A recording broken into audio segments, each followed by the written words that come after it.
For many centuries, members of the Moss family have been attractive. Their stunning good looks bring in a lot of admirers and cash for them. Okas, the oldest son, has become an internet celebrity. Because of his good looks and his reputation as a love guru who teaches guys how to win over their crushes, he has amassed millions of followers. Pakar, the father, was a heartbreaker in his past. He dated over 1,200 women before he met their mother. Also, the mother has some good looks, what with her bearded face and prominent mustache. Amidst all of the sons, our hero Kulin stands out as the most handsome and youngest. Except for Kulin, who finds it difficult to lead a normal life due to his attractiveness, the rest of the family has grown accustomed to their lives as attractive individuals. A lot of the time, he wishes he were just somewhat handsome. In this manner, he would always be able to go without being pursued by a swarm of ladies. Looking at his handsome visage often causes girls to lose their composure, black out, yank out their hair, and even break their noses. Kulin, very unfortunate. Because of this, he has never really talked to a girl. He has been homeschooled up until this point and tries to avoid going out in public whenever he can. Except for his pet fish, Kulin has no human friends. Frequently, he engages in card games with it and even speaks out to it. His worried loved ones keep an eye on him through a security camera. They are doing all they can to ensure that he has a typical adolescent experience. In an effort to set him up with a partner, Okas often sends him photos of girls. But Kulin claims that the kind of girls he dates are the ones who reject him. He would rather be known for his interests and character than his appearance. Maybe Kulin envisions a romantic relationship between himself and his fish. When all other attempts to get Kulin to go out fail, his family resorts to extreme measures. In an effort to shame him into attending college, they want to pretend to have money troubles. One night, Kulin's parents act as if they are anxious about their finances when he wakes up to drink water. They make a dramatic announcement that, until they save enough money to pay for Kulin's homeschooling, they would only eat scrambled eggs for breakfast. Being a bother to his parents makes him feel terrible. He makes it official the following morning that he would be attending classes for the forthcoming term. Until he says he'll only attend an all-boys school, his family is ecstatic. They would have liked it if he could talk to girls, but they are content to take things slowly. The first day of Kulin's formal education occurs a few days down the road. Kulin remains helmeted as Okas sets him down on his bike. He intends to conceal his good looks all day long by donning it. Unfortunately, things don't work out as planned because the helmet turns heads more than he had anticipated. As Kulin takes a seat in the final available chair, the class bully Sidi and his henchmen suddenly summon him to their attention. Even the instructor is taken aback to see a student wearing a helmet as she walks into the classroom. At that very second, she begs him to take it off. Even though he is hesitant, Kulin feels he has no choice but to comply. He dramatically removes his helmet one piece at a time, exposing his face. It was a disastrous strategy. A scene later, the educator is lowered into an ambulance. She began to hyperventilate and nosebleed due to Kulin's attractiveness, it turns out. The new student's good looks have caused the other students to gripe to the principal. One of the bullies trips over Kulin as he dashes home through the hall. They act like Power Rangers as they introduce themselves and take him to the school's storage area. The principal's son Sidi heads a gang of 3 bullies known as the Tig Attack. Following the exaggerated introduction, they admit that they require Kulin's assistance in asking a girl out on a prom date. After 3 years of high school, the group is now in their last year. They will not let Sidi graduate unless she goes to prom with Amanda, the most stunning girl at BBM. Kulin is wanted by the group to give the proposal because she only accepts requests from gorgeous males. They choose a naive man named Kibo to accompany Kulin and show him the ropes. Kibo feels compelled to comply with the bullies' demands since she, too, has fallen prey to their tricks in the past. Following this, Kulin and Kibo formally report bullying at school by visiting the principal's office. Kibo continues to accompany Kulin despite knowing the outcome. The principal's son's refusal to graduate is causing him distress. Following the bully's orders is principally desired since Kulin's attractiveness affords him the opportunity to ask Amanda to the prom. After discussing it that night, Kulin and Kibo agree to finish the assignment the following day so they can avoid being held responsible. In spite of Kulin's attractiveness, no one has ever treated him with kindness until Kibo. The day may not have gone according to plan, but he is glad he made a buddy. When they arrive to the BBM school the following morning, the girls detect the male's scent. The school has a zero-tolerance policy about unattractive boys. It follows that the whole school demands that Kulin remove his helmet the moment they see him doing so. The girls are led to chaos when Kulin removes the helmet in the final scene. Kulin, very unfortunate. The news reaches television just a few hours after it happens. Videos of ladies writhing in pain, bleeding from the nose, experiencing possession, and generally going ballistic are going viral online. Amanda, a model, and Kulin, the too handsome to handle guy, become the most popular students at the BBM school. Upon hearing the news, she falls head over heels for Kulin as well. First of all, he's as handsome and well off as she is. She decides she must win him over right now. As soon as the news breaks, a swarm of young women congregate outside the mass residence. They are started to charge by the family for a tour of the house. While he is hiding out on the streets, Kulin watches the news and sees his family. His own people have betrayed and used him, he feels. He becomes even more distraught when the visitors abuse and kill his pet fish, and he still won't return home no matter how many times they call.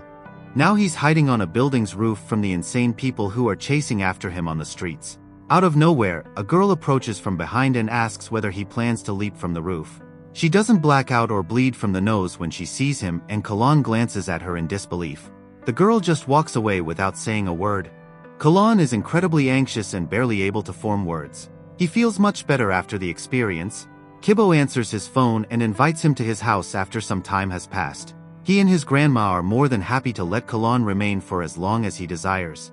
Upon entering Kibo's chamber, he beholds two uncommon, collectible playing cards, which astound him. It dawns on them that they have a lot in common, and collecting playing cards is one of them. They continue their search for yesterday's girl the next day by visiting the all-girls school. In the course of their meeting, they also provide Amanda the CD containing the proposal files. Amanda acts as though she is unimpressed by Kulin's attractiveness, but her nose bleeds heavily after he departs. On the stairs, Kulin spots the girl he has a crush on, but he can't approach her because of the other girls around him. Kibo and Kulin become close friends and spend the next 3 days doing everything together. Kulin is accompanied by Kibo to a futsal match one afternoon, where Kibo often sees Riri, the object of Kulin's affection. Kulin sees the girl from the roof working at a local shop after the match. He finds himself fixated on her. At that very moment, Kibo shows up and introduces Riri to his family. Just as Kulin was mentioning Kibo's crush earlier, she turns out to be his as well. Kulin can't help but feel envious of how close they appear to be. The sensation is so novel and perplexing that he has a hard time falling asleep that night. Next thing he knows, he sets up a meeting with Okas, who seems to be a love guru. Okas sobs uncontrollably with joy when they finally meet the next morning. His long-awaited opportunity to counsel his brother on matters of the heart has finally arrived. Kulin is glad that his family betrayed him to his followers, otherwise he never would have met Riri. While Okas makes a mental note of everything Kulin should do to win over his crush, the brothers go grocery shopping. Following Oka's advice, Kulin realizes he doesn't know Riri as well as Kibo does, but he refuses to abandon his first love. Amanda drops by the boys' school one afternoon to give Kulin her birthday invitation. It comes with a phone as a present from her as well. Kibo, Kulin, and Riri head out to karaoke later in the day. Riri and Kulin finally have an opportunity to sing duets. Riri is completely absorbed in Kibo, despite Kulin's enthusiasm for duetting with her. He quickly notices that she reciprocates his feelings for Kibo. His envy crushes his heart at the realization. With Kibo away, he decides to ask her straight out if she has feelings for him. Riri first denies it, but her countenance falls when Kulin fabricates the story that Kibo has feelings for Amanda. His suspicions are confirmed by her expression. Upon reaching his residence, Kulin contacts Amanda by phone to request a favor. She cheerfully agrees to carry out his every command. On her birthday, a number of guests show up at the location the following day to celebrate. Amanda is there to greet Kulin and Kibo as they arrive. Interestingly, she appears to have a stronger attraction to Kibo than Kulin. She goes so far as to take him away to have a private conversation. Simultaneously, Riri shows up at the celebration and spots Amanda about to kiss Kibo. Devastated, she flees to the outdoors. Kulin uses her frailty as an opportunity to tell her how he feels. Even though she expresses her gratitude, Riri insists she has never considered him anything more than a friend. Kulin receives zero benefits from his plot against his one and only best friend. When the gang of bullies sees Amanda planting a kiss on Kibo, they are understandably outraged. They pounce on Kibo for it, and Kulin stands by too afraid to do anything. After they get Kibo home, he and his grandmother tend to his wounds. Kulin doesn't comprehend how bad his decision is until he hears him complain of pain. Kulin finally gets his hands on a legendary card from Kibo's collection the following day. Kulin admits to all the wrongdoings he has committed up to this point, his guilt overwhelming him. In shock and pain, Kibo feels the betrayal. If he had known that Kulin liked Riri as much as he did, he would have left her, he says. Kulin is just made to feel worse by the words. Finally, Kibo tells him to leave the house right now. Kulin just walks away, realizing he was wrong. 1 month later, he goes back to his hometown. Even while his loved ones are ecstatic, Kulin isn't feeling the love. Without leaving his room, he isolates himself. His best friend is the one thing he misses the most, though. They occasionally cross paths, but they never exchange more than a quick look. There is concern for Kulin's welfare on his mother's side at home. One night, she sneaks up on him and hands him his immortal pet fish. If he would rather be homeschooled again, she assures him that he is free to do so. His loved ones are willing to sacrifice everything for his pleasure. After hearing her remarks, Kulin feels a surge of encouragement and knows that he has supporters who want him to succeed. This encourages him to mend fences with Kibo.